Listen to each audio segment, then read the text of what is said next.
태양의 후예, 이제 이번 주가 마지막 방송이네요. 네, 이 정도 인기면 배우들 광고 섭외도 상당할 것 같은데요. 네, 심연희 기자, 송혜교 씨가 그런데 광고 출연을 거절했다는 이런 소식을 준비했네요. 네, 송혜교 씨가 일본 미쓰비시 자동차의 중국판 광고 모델을 제안받았지만 미쓰비시가 일제강점기 전범 기업이란 이유로 출연을 거절해 화제입니다.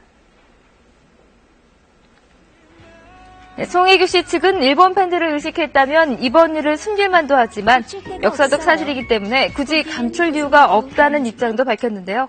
그동안 일부 한류 스타들이 해외에서 다소 무책임한 출연 계약이나 해외 팬 눈치 보기 식의 행동으로 종종 논란을 빚은 데 반해 이번 송혜교 씨의 행보는 한류 스타가 가져야 할 책임감을 제대로 보여준 사례라고 하겠습니다.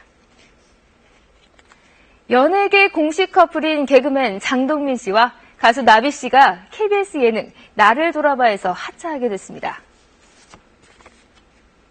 두 사람은 지난 8일부터 이 커플 출연자로 합류의 기대를 모았습니다만 최근 장동민 씨가 한 케이블 프로그램에서 이혼 가정을 폄하했다는 논란에 휩싸이며 나를 돌아봐 역시 하차로 이어지게 됐습니다. 장동민 씨는 과거에도 여성이나 사회적 약자를 개그의 소재로 삼는다는 비판을 받아온 바 있어 이번 논란에 대한 파장과 책임도 더 클 것으로 보입니다. 죄 지은 게 많아가지고. 자, 이번엔 분위기를 바꿔서 이 감성을 채워드릴 소식 모아봤습니다. 올해로 10번째를 맞는 서울 재즈 페스티벌이 벚꽃 엔딩의 주인공 장범준 씨를 끝으로 참가자를 최종 확정했습니다. 송명훈 기자입니다.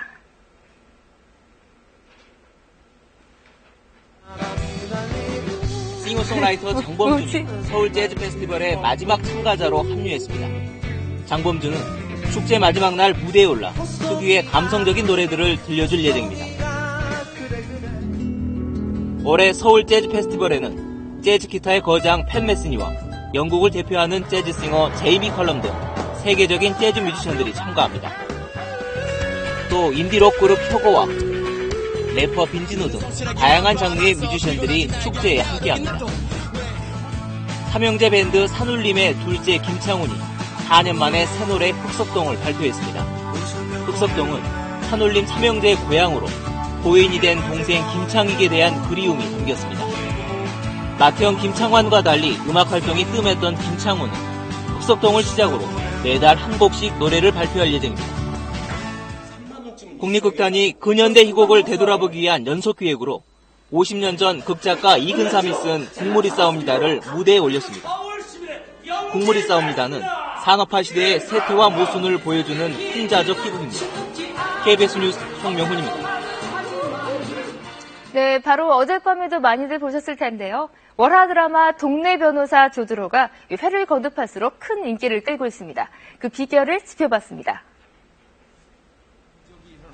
네, 동네 변호사 조드로는요, 고아 출신 검사에서 불의에 맞서는 변호사가 된 조드로라는 인물의 활약상을 다룹니다. 사실 첫 회가 나갈 때만 해도 여론의 관심은 주로 배우 박신양 씨의 드라마 복귀작이라는 점에 있었는데요. 실제로 박신양 씨는 현재 시청률을 견인하는 1등 공신으로 꼽힐 만큼 파격적이면서도 팔색조 같은 연기를 보여주고 있습니다. 하지만 배우들의 호연 외에도 드라마의 저력으로 꼽히는 한 가지가 더 있습니다. 바로 여느 드라마에서는 찾기 힘든 통쾌함인데요. 심지어 보고 나면 속이 시원하다는 의미에서 사이다 드라마라고도 불린다고 합니다.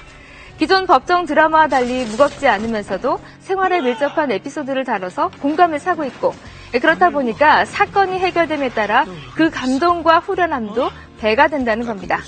극중 조드로처럼 항상 의뢰 편에 서주는 서민영 영웅 캐릭터가 더욱 반갑게 다가선 것 같다는 분석도 많습니다. 동네 변호사 조드로가 앞으로 재미와 의미를 모두 담아내며 월화극 1위 자리를 지켜낼 수 있을지 귀추가 주목됩니다. 지금까지 문화광장이었습니다.